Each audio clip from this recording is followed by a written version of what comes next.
Americans were waiting with bated breath this week for Donald Trump and the White House to come out on Monday and finally, after 15 years of teasing, finish us off by giving us that Republican health care plan. It was all set for Monday. Dr. Oz was going to be up there with Donald Trump. He was going to announce the new plan for health care for all of America. And then, of course, at the last minute, they decided, we're not going to do it. I mean, who needs a health care plan? We've only had 15 years to be working on it. We've said we've been working on it for 15 years. But then at the last minute, it's Lucy pulling the football away from Charlie Brown because we once again did not get a Republican health care plan. Trump always chickens out is not just about tariffs, folks. It's about quite literally everything. Because these Republicans in power, the House, the Senate, the legislative branch, they don't know how to govern.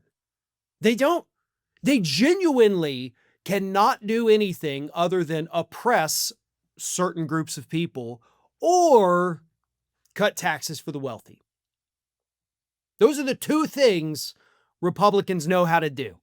I'm sorry, we got to add a third one. They also know how to take food away from starving people, so let's not forget that. But 15 years, still no Republican health care plan. But according to reports, there's a reason for that. So the big reason, obviously, is because at the very last minute, there was some disagreement between Donald Trump and Republicans in Congress. See, Donald Trump has decided the best approach to healthcare is to just keep what we've got in place. And of course, that means the subsidies for the Affordable Care Act, also known as Obamacare. Trump's plan was just, let's keep doing what Obama gave us because, it has been working pretty good. And the Republicans in the House and Senate were like, no, we're not going to do that. We just passed your one big, beautiful bill that actually got rid of most of those subsidies. So now you're telling us to undo what you forced us to do this summer? All because you think it's going to hurt you politically, even though you're not up for re-election? Now that reasoning, by the way, does not make sense.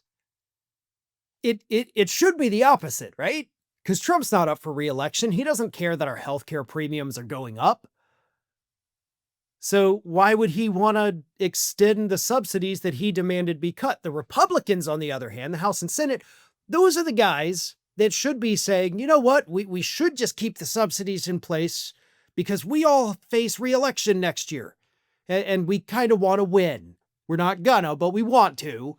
And we don't want to intentionally kneecap ourselves when we're already facing, electoral wipeout next year. But it was flipped. Trump wants the subsidies, Republicans allegedly don't.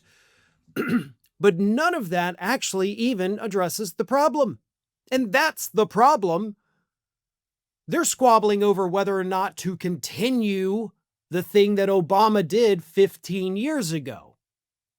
They're not coming up with new ideas. They're not coming up with actual solutions to prevent healthcare premiums from going up. In no part of any of these discussions has anyone on the Republican side in Congress or the White House mentioned the elephant in the room. The insurance companies themselves.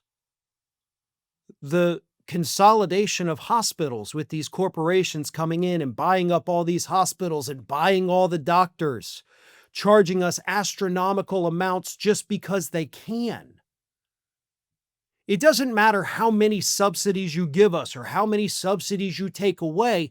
Premiums and cost of procedures, whatever it is, will always continue to go up because they can. Until we put price controls in place, we won't solve the problem. If we don't prevent the consolidation of healthcare services under these massive for-profit corporations, we'll never solve the problem. Those are the real problems, and nothing that has been even talked about by Republicans. Whether it's talking to the media, doing interviews, talking to constituents, none of them are addressing the actual issue. They're just squabbling over whether or not to keep doing something that Obama put in place 15 years ago. These are not serious people. They are not smart people. They do not know how to govern. They do not know how to actually solve the problems that are impacting all of our lives. And everybody needs to remember that when they go to the polls next November. Hey everyone, we are maybe just days away from hitting 1 million subscribers. Fewer than 15,000 subscribers to go at this point, and we need your help. If you are not already subscribed to the channel, please do so, and tell your friends. If you have progressive-minded individuals in your life that are not subscribed to Fair and Balanced, please send them a link, send them a video, let them see what it's all about, and encourage them to subscribe. We are hoping to hit that 1 million mark before the end of this year, but I think we can do it even quicker than that. So again, if you're not already subscribed, please do so. And don't forget to share the channel with your friends. And as always, like and comment on the videos.